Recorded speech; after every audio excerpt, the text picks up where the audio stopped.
আসসালামু আলাইকুম, কেমন আছেন সকলে? আশা করি অনেক অনেক ভালো আছেন।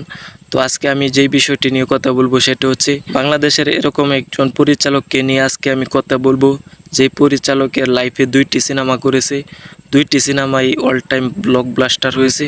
তো আজকে আমি এরকম একজন পরিচালককে নিয়ে কথা বলবো, যে পরিচালক 2টি হিট সিনেমা দেওয়ার পরও দর্শকরা তাকে নিয়ে মন্তব্য করতেছে, তাকে নিয়ে ট্রল করতেছে। তো এভরিওয়ান, আজকের ভিডিওটি না টানিয়ে সম্পূর্ণ ভিডিওটি দেখলে অবশ্যই বুঝতে পারবেন। আজকে আমি এমন একজন পরিচালককে নিয়ে আপনাদের সাথে কথা বলবো, যেই পরিচালকের নাম শুনলে আপনারা হয়তো অবাক হয়ে যাবেন। যেই পরিচালকের কথা আপনারা এখন পর্যন্ত চিন্তা করেন না, যে পরিচালকের কথা এখন পর্যন্ত আপনারা হয়তোবা তার বিষয়ে হয়তোবা এতটা গুরুত্ব দেন না। তো এভরিওয়ান, ভিডিওটা চলেন শুরু করি। তো বন্ধুরা, বাংলাদেশে এরকম কোনো পরিচালক আছে যার লাইফে 2টি সিনেমা করেছে, 2টা সিনেমাই সুপারহিট? আপনারা কি বলতে পারবেন এরকম কোনো পরিচালক বাংলাদেশে এখন পর্যন্ত আছে? আমার মনে হয় নাই। এমন কোনো পরিচালক আমার চোখে আমার দেখা নাই যে 2টি সিনেমা করে 2টাই অল টাইম ব্লকবাস্টার হিট। কিন্তু বর্তমানে এরকম একজন পরিচালকই বাংলাদেশে জন্ম নিয়েছে, যার নাম হচ্ছে ইমেল আশরাফ। হ্যাঁ বন্ধুরা, আপনারা ঠিকই ধরেছেন, ইমেল আশরাফ ভাই। ইমেল আশরাফ ভাইয়ের প্রথম সিনেমা ছিল আমাদের বাংলাদেশের সুপারস্টার শাকিব খানের প্রিয়তমা সিনেমাটি, যেটা বাংলাদেশে অল টাইম ব্লকবাস্টার হিট দিয়েছে এবং বাংলা সিনেমার ইতিহাসে সবচেয়ে বেশি টাকা ইনকাম করেছে। তারপর দ্বিতীয় সিনেমা হচ্ছে এই বছর রোজার ঈদে মুক্তি পাওয়া সিনেমা 2024 সালের রাজকুমার সিনেমাটি, যেটা এখন পর্যন্ত হলে চলতেছে। এই সিনেমাটিও এখন পর্যন্ত কিন্তু প্রায় 24 কোটি টাকা ইনকাম করে ফেলেছে সিনেমা হল থেকে। এই রাজকুমার সিনেমাটির বাজেট ছিল মাত্র 10 কোটি টাকা। এই সিনেমাটি এখন পর্যন্ত প্রায় 15 দিনে ইনকাম করে ফেলেছে দেশ এবং বিদেশ থেকে 24 কোটি টাকারও বেশি। তো এভরিওয়ান, আপনারাই বলেন যে বাংলাদেশে আর কোনো পরিচালক 2টি সিনেমা করে এত বড় হিট দিতে পেরেছে? আমার মনে হয় দিতে পারে না। তারপরও কিন্তু আমরা যারা আছি, সাকিব খান সহ প্রতিটা বাংলাদেশের সিনেমা প্রেমীরা কিন্তু ইমেল আশরাফ ভাইকে নিয়ে ট্রল করি, সমালোচনা করি। কেন আমি বুঝতে পারি না।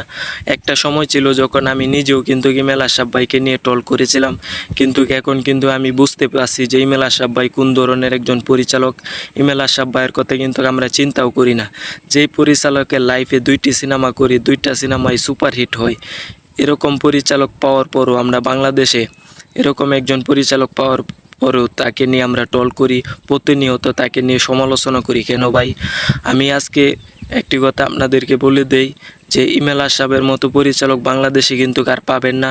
এরকম পরিচালক কিন্তু বাংলাদেশি ইন্ডাস্ট্রিতে আর পাবেন না। কারণ যে পরিচালক 2টা সিনেমা দিয়ে 2টাই সুপারহিট করে, এরকম পরিচালক কিন্তু বাংলা ইন্ডাস্ট্রিতে আসলে অনেক দরকার।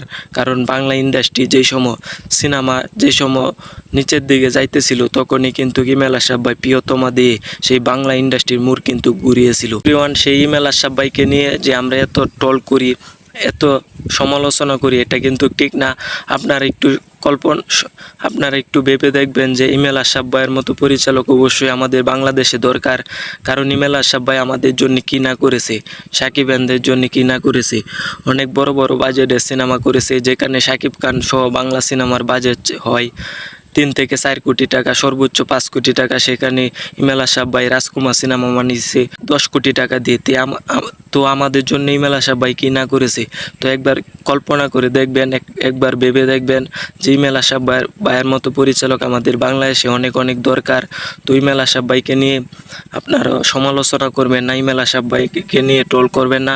ইমেল আশরাফ ভাইকে নিয়ে আপনারা ভালো কথা বলেন। ইমেল আশরাফ ভাইয়ের সিনেমা আরও দেখতে চাই আমরা, কারণ ইমেল আশরাফ ভাইয়ের মতো পরিচালক বাংলাদেশে আরও অনেক দরকার। এভরিওয়ান, অবনিয়াসলি ইমেল আশরাফ ভাইয়ের মতো পরিচালক বাংলাদেশে আরও দরকার। কারণ যেই দেশে পরিচালকের অভাব, যেই দেশে নায়কের অভাব, যে দেশে একজন নায়ক কিন্তু এখন পর্যন্ত সাকিব খান ছাড়া ভালো একটি সিনেমা হিট দিতে পারে না, সেই দেশে ইমেল আশরাফ ভাইয়ের মতো পরিচালক দরকার। সেই দেশে প্রিয়তমা, রাজকুমার এবং আরও বড় বড় সিনেমা হওয়া দরকার। সেখানে আমরা একজন বড় পরিচালককে এইভাবে নিয়ে সমালোচনা এবং ট্রোল করা ঠিক না।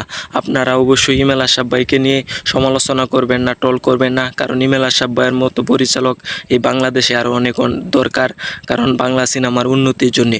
তো এভরিওয়ান, আপনারা অবশ্যই আমি যেই কথাগুলো বলেছি এবং ইমেল আশরাফ ভাইকে বাংলা সিনেমার জন্য দরকার কিনা অবশ্যই কমেন্ট করে জানাবেন।